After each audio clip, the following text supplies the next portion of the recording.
নমস্কার বন্ধুরা, নতুন একটা ভিডিওতে আপনাদের প্রত্যেকে জানাই স্বাগতম। এই মুহূর্তে আবহাওয়ার গুরুত্বপূর্ণ খবর।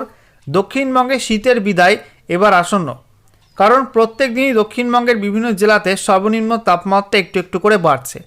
আর এদিকে আলিপুর আবহাওয়া দপ্তর যে পূর্বাভাস জারি করেছে, তাতে আগামী 4 দিন পর থেকে দক্ষিণবঙ্গে তাপমাত্রা কিন্তু অনেকটাই বেড়ে যাবে। কোনো কোনো জেলায় সর্বনিম্ন তাপমাত্রা পৌঁছাবে 19 ডিগ্রি 20 ডিগ্রির কাছে, কোথাও কোথাও 17 ডিগ্রি 18 ডিগ্রি পৌঁছাবে সর্বনিম্ন তাপমাত্রা। তো বুঝতেই পারছেন, দক্ষিণবঙ্গ থেকে শীত কিন্তু বিদায় নেওয়া আর সময়ের অপেক্ষা। শীত কিন্তু নতুন করে আর পড়ার সম্ভাবনা দক্ষিণবঙ্গে নেই বললেই চলে। রাতের দিকে এবং ভোরের দিকে গ্রামাঞ্চলে এবং মফস্বল এরিয়াতে কিছুটা ঠান্ডা ঠান্ডা আমেজ থাকলেও তেমন কিন্তু ঠান্ডা আর পড়বে না। একই সঙ্গে উত্তরবঙ্গে যেহেতু পাহাড় সংলগ্ন জেলা এবং ডুয়ার্স এলাকা রয়েছে, সেখানে শীতের আমেজ কিন্তু এখনও বেশ কিছুদিন থাকার সম্ভাবনা থাকলেও কার্যত রাজ্য থেকে শীতের বিদায় আসন্ন। আর এই শীতের বিদায়ে নতুন দুর্যোগের সম্ভাবনা তৈরি হচ্ছে, কারণ বঙ্গোপসাগরে দক্ষিণ পূর্বাঞ্চলে একটি ঘূর্ণাবর্ত বা সাইক্লোনিক সার্কুলেশন তৈরি হয়েছে। সেই ঘূর্ণাবর্ত শক্তি বাড়াবে এবং আগামী 48 ঘন্টার মধ্যে লো প্রেশার এরিয়া বা নিম্নচাপ অঞ্চলে পরিণত হবে বঙ্গোপসাগরের মধ্যে, এমনটা জানিয়ে দিল কেন্দ্রীয় আবহাওয়া দপ্তর বা মৌসুম ভবন। এই নিম্নচাপের জেরে পশ্চিমবঙ্গের মধ্যেও কিন্তু বৃষ্টিপাত হতে পারে এই ফেব্রুয়ারির শেষ সপ্তাহে বেশ কয়েকদিন। দক্ষিণবঙ্গের মধ্যে দীর্ঘদিন বৃষ্টি নেই। অবশেষে কিন্তু দক্ষিণবঙ্গে বেশ কয়েকটা জেলায় বিক্ষিপ্ত বৃষ্টিপাতের সম্ভাবনা তৈরি হতে পারে। উত্তরবঙ্গেও হালকা মাঝারি বৃষ্টিপাত কিছু জেলায় সম্ভাবনা রয়েছে। তো বন্ধুরা, আজকের ভিডিওতে আমরা বিস্তারিত আলোচনা করব এই মুহূর্তে কেন্দ্রীয় আবহাওয়া দপ্তর কী জানাচ্ছে, কোথায় কি অ্যাক্টিভ ওয়েদার সিস্টেম রয়েছে, লেটেস্ট স্যাটেলাইট ইমেজ কি আপডেট দিচ্ছে, একই সঙ্গে বৃষ্টিপাতের সম্ভাবনা কোথায় কেমন থাকবে আগামী দিনগুলিতে, পশ্চিমবঙ্গের মধ্যে উত্তরবঙ্গে এবং দক্ষিণবঙ্গে কোন কোন জেলায় কোন কোন দিন বৃষ্টিপাতের সম্ভাবনা তৈরি হতে পারে, সমস্ত কিছু আপনাদেরকে দেখানো হবে। একই সঙ্গে গত 24 ঘন্টায় পশ্চিমবঙ্গে উত্তর থেকে দক্ষিণের জেলায় জেলায় সর্বনিম্ন তাপমাত্রা কত কী রেকর্ড হয়েছে সেগুলো আপনাদেরকে দেখিয়ে দেবো। তো এই মুহূর্তে ভিডিওটা আপনি কোন জেলা থেকে দেখছেন অবশ্যই আপনাদের জেলার নামটি কমেন্টে লিখে জানিয়ে দেবেন, তাহলে আপনাদের জেলার আবহাওয়ার খবর আপনারা সঠিক সময়ে সবার আগে জানতে পারবেন। আর ভিডিওটা ভালো লাগলে অবশ্যই লাইক এবং শেয়ার করবেন। সেই সঙ্গে নতুন দর্শক হয়ে থাকলে লেটেস্ট ভিডিওর আপডেট সর্বপ্রথমে পাওয়ার জন্য চ্যানেলটিকে সাবস্ক্রাইব করে নিয়ে পাশে থাকা বেল আইকনে ক্লিক করে অল নোটিফিকেশন অপশানটিকে অন করে রাখবেন। লেটেস্ট আপডেট আপনারা সবার প্রথমে পেয়ে যাবেন। বন্ধুরা, প্রথমে আমরা দেখে নেব আজকে কেন্দ্রীয় আবহাওয়া দপ্তর থেকে যে লেটেস্ট বুলেটিন জারি করা হয়েছে, সেখানে কি বলা হচ্ছে, কোথায় কি অ্যাক্টিভ ওয়েদার সিস্টেম রয়েছে। বলা হচ্ছে পূর্ব ভারত মহাসাগর এবং সংলগ্ন দক্ষিণ পূর্ব বঙ্গোপসাগরের কাছে একটা আপার এয়ার সাইক্লোনিক সার্কুলেশন বা ঘূর্ণাবর্ত তৈরি হয়েছে। এই ঘূর্ণাবর্ত সমুদ্রপৃষ্ঠ থেকে 5.8 কিলোমিটার পর্যন্ত উচ্চতায় অবস্থান করছে। বলা হচ্ছে এরই প্রভাবে আগামী 48 ঘন্টার মধ্যে দক্ষিণ বঙ্গোপসাগরের মধ্যভাগে একটা লো প্রেশার এরিয়া বা নিম্নচাপ অঞ্চল তৈরি হয়ে যাবে। এছাড়া বলা হচ্ছে একটা সাবট্রপিক্যাল ওয়েস্টার্লি জেট স্ট্রিম আছে, এটার গতি 155 নটস এবং এটা উত্তর ভারতের ওপরে সমুদ্রপৃষ্ঠ থেকে 12.6 কিলোমিটার পর্যন্ত উচ্চতায় অবস্থান করছে। এছাড়া বলা হচ্ছে একটা আপার এয়ার সাইক্লোনিক সার্কুলেশন বা ঘূর্ণাবর্ত রয়েছে উত্তর পূর্ব আসাম এবং সংলগ্ন অঞ্চলের ওপরে, এটা সমুদ্রপৃষ্ঠ থেকে 1.5 কিলোমিটার পর্যন্ত উচ্চতায় অবস্থান করছে। এছাড়া আগামী 16 ফেব্রুয়ারি 2026 তারিখে উত্তর পশ্চিম ভারতে ফের একটা নতুন ডাব্লিউডি অর্থাৎ পশ্চিমী ঝঞ্ঝা হাজির হবে। বলা হচ্ছে এই সমস্ত অ্যাক্টিভ ওয়েদার সিস্টেমের কারণে আগামী 3 দিনের বৃষ্টিপাতের সম্ভাবনা থাকবে তামিলনাড়ু, কেরালা, সেই সঙ্গে লাক্ষাদ্বীপ, নিকোবর আইল্যান্ড, এই অঞ্চলগুলোয় বৃষ্টিপাতের সম্ভাবনা তৈরি হবে। এবারে আমরা দেখে নেব আজকে এই মুহূর্তে লেটেস্ট স্যাটেলাইট ইমেজ অর্থাৎ উপগ্রহ চিত্র কি আপডেট দিচ্ছে। দেখুন বন্ধুরা, এই মুহূর্তে পশ্চিমবঙ্গের ছবিটা, যেখানে দক্ষিণবঙ্গের আকাশ পরিষ্কার থাকলেও হালকা ঝাপসা ভাব রয়েছে বিভিন্ন জেলাতে, বিশেষ করে কলকাতার এদিকে হাওড়া, হুগলি, তারপরে পুরুলিয়া, বাঁকুড়া, পশ্চিম মেদিনীপুর, পূর্ব মেদিনীপুর, ঝাড়গ্রাম, দক্ষিণ এবং উত্তর 24 পরগনা, এই জেলাগুলোর মধ্যে একটা ঝাপসা ভাব মতো রয়েছে।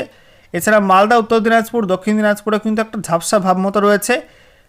আকাশ পরিষ্কার থাকলেও একটা ঝাপসা মেঘের হালকা স্তর কিন্তু রয়েছে। উত্তরবঙ্গে আমরা দেখতে পাচ্ছি দার্জিলিং এবং কালিম্পংয়ের মধ্যে মেঘ রয়েছে। দার্জিলিং, লাভা, কালিম্পং এই অঞ্চলগুলোয় কিছুটা মেঘ রয়েছে। সিকিম এবং সংলগ্ন অঞ্চল থেকে নেপালের দিক থেকে মেঘ আসছে এবং আগামীকাল 15 ফেব্রুয়ারি মেঘ কিন্তু আরও বাড়তে পারে এবং কোথাও কোথাও হালকা বৃষ্টিপাত হলেও হতে পারে দার্জিলিং, কালিম্পংয়ের মধ্যে। তবে খুবই হালকা লেভেলের বৃষ্টিপাতের সম্ভাবনা এবং মেঘলা ওয়েদার থাকার সম্ভাবনা রয়েছে এই দুই জেলায়।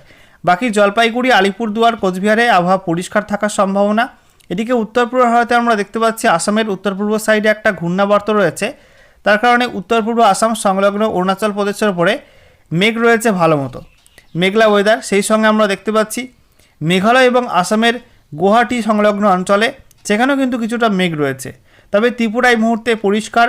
এদিকে আমরা দেখতে পাচ্ছি উত্তর বঙ্গোপসাগর পরিষ্কার রয়েছে, ভারতের মধ্যভাগ পরিষ্কার এবং উত্তর ভারতও কিন্তু পরিষ্কার, উত্তর পশ্চিম ভারতও কিন্তু এই মুহূর্তে পরিষ্কার। তবে উত্তর ভারতের পার্বত্য অঞ্চল যেখানে আমরা দেখতে পাচ্ছি জম্মু কাশ্মীর, লাদাখ, হিমাচল প্রদেশ, উত্তরাখণ্ড, এই অঞ্চলগুলো কিন্তু ঘন মেঘ রয়েছে পশ্চিমী ঝঞ্ঝার জেরে। এছাড়া দক্ষিণ ভারতেও কিন্তু এই মুহূর্তে আবহাওয়া পরিষ্কার রয়েছে। তবে আগামীতে দক্ষিণ ভারতে মেঘের পরিমাণ বাড়বে, কারণ দক্ষিণ পূর্ব বঙ্গোপসাগরে একটা ঘূর্ণাবর্ত রয়েছে। এই ঘূর্ণাবর্ত আগামী 48 ঘন্টার মধ্যেই নিম্নচাপে পরিণত হবে। দেখতেই পাচ্ছেন এই অঞ্চলটায় প্রচুর মেঘ রয়েছে এবং এই মেঘ কিন্তু আগামীতে আরও বাড়তে চলেছে এবং এর জেরেই আগামী 48 ঘন্টার মধ্যে এই অঞ্চলে একটা লো প্রেশার এরিয়া তৈরি হবে এবং এর জেরে আগামীতে দক্ষিণ ভারতে বৃষ্টিপাত কিন্তু ভালো মাত্রায় বাড়বে। বন্ধুরা, এবারে অনলাইন ওয়েদার সিস্টেম থেকে আপনাদেরকে দেখাবো পশ্চিমবঙ্গে কবে কবে বৃষ্টিপাতের সম্ভাবনা রয়েছে আগামীতে, এবং এই নিম্নচাপের জেরে বঙ্গোপসাগরে যে নতুন নিম্নচাপ তৈরি হবে তার জেরে কোন কোন রাজ্যে বৃষ্টিপাত হতে পারে। তো দেখুন বন্ধুরা, আজকে বৃষ্টিপাতের সম্ভাবনা খুব একটা নেই। তবে আগামীকাল রবিবার 15 ফেব্রুয়ারি আমরা দেখতে পাচ্ছি উত্তরবঙ্গ, দার্জিলিং এবং কালিম্পং এবং লাগোয়া সিকিমের দিকে হালকা কিছু বৃষ্টিপাতের সম্ভাবনা রয়েছে, তুষারপাতের সম্ভাবনা রয়েছে। দেখতেই পাচ্ছেন যে উত্তরবঙ্গের মধ্যে দার্জিলিং, কালিম্পং, লাভা এই অঞ্চলগুলোয় বৃষ্টিপাতের সম্ভাবনা হালকা লেভেলে থাকছে, আর সিকিমের মধ্যেও কিন্তু বৃষ্টিপাত বিক্ষিপ্তভাবে হতে পারে। তবে বাকি অংশে কিন্তু বৃষ্টিপাতের সম্ভাবনা নেই বললেই চলে। ঠিক আছে, এরপরে দেখুন নিম্নচাপ তৈরি হয়ে যাবে বঙ্গোপসাগরে আগামী 16 ফেব্রুয়ারির মধ্যে, এবং তার জেরে বৃষ্টিপাত শুরু হবে প্রথমে শ্রীলঙ্কার মধ্যে। শ্রীলঙ্কায় বৃষ্টিপাত আমরা দেখতে পাচ্ছি 17 ফেব্রুয়ারি উপকূলবর্তী অঞ্চলে বৃষ্টিপাত শুরু হবে।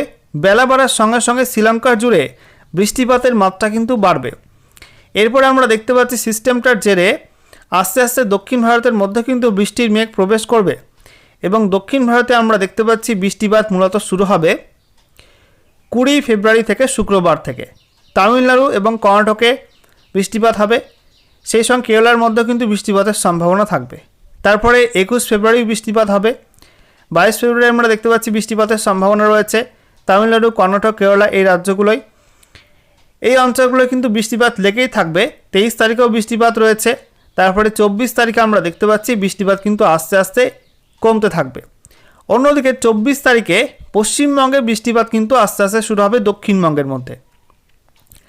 দেখুন বন্ধুরা, 24 ফেব্রুয়ারি দক্ষিণবঙ্গের মধ্যে উত্তর 24 পরগনা, কলকাতা, হুগলি, এদিকে আমরা দেখতে পাচ্ছি খড়গপুর, মেদিনীপুর অর্থাৎ পশ্চিম মেদিনীপুরের কিছু কিছু অংশ, ঝাড়গ্রামের মধ্যেও হালকা লেভেলে বৃষ্টিপাতের সম্ভাবনা থাকছে। এছাড়া আমরা দেখতে পাচ্ছি 24 তারিখে বৃষ্টিপাত হতে পারে বাঁকুড়ার দিকে, সেই সঙ্গে পুরুলিয়ার দিকে। এই অঞ্চলগুলোতেও কিন্তু বৃষ্টিপাতের সম্ভাবনা বিক্ষিপ্তভাবে থাকছে হালকা লেভেলের। আচ্ছা, এরপরে 25 ফেব্রুয়ারি আমরা দেখতে পাচ্ছি বৃষ্টিপাত রয়েছে দক্ষিণবঙ্গের মধ্যে, বেশ কিছু অঞ্চলে বৃষ্টিপাত হবে। বিক্ষিপ্ত বৃষ্টিপাতের সম্ভাবনা রয়েছে পুরুলিয়া, সেই সঙ্গে ঝাড়গ্রাম, এদিকে পশ্চিম বর্ধমানের দিকে দুর্গাপুর, সেই সঙ্গে মুর্শিদাবাদ, নদিয়ার কিছু অংশ, এই অঞ্চলগুলোয় বৃষ্টিপাতের সম্ভাবনা বিক্ষিপ্তভাবে থাকছে। এছাড়া আমরা দেখতে পাচ্ছি 26 তারিখ বৃহস্পতিবার, 26 ফেব্রুয়ারি বৃহস্পতিবারও কিন্তু বৃষ্টিপাতের সম্ভাবনা রয়েছে দক্ষিণবঙ্গের মধ্যে একটা বিস্তীর্ণ অংশে। দেখুন হালকা লেভেলের বৃষ্টিপাত হবে বিস্তীর্ণ অংশেই, নদিয়া, মুর্শিদাবাদ, সেই সঙ্গে বীরভূম, এদিকে পশ্চিম বর্ধমান, পূর্ব বর্ধমান, তারপরে বাঁকুড়া, পুরুলিয়া, ঝাড়গ্রাম, পশ্চিম মেদিনীপুর, পূর্ব মেদিনীপুর, কলকাতা, হাওড়া, হুগলি, উত্তর এবং দক্ষিণ 24 পরগনা প্রত্যেক জেলাতে কিন্তু হালকা লেভেলের বিক্ষিপ্ত বৃষ্টিপাতের সম্ভাবনা রয়েছে আগামী 26 ফেব্রুয়ারি।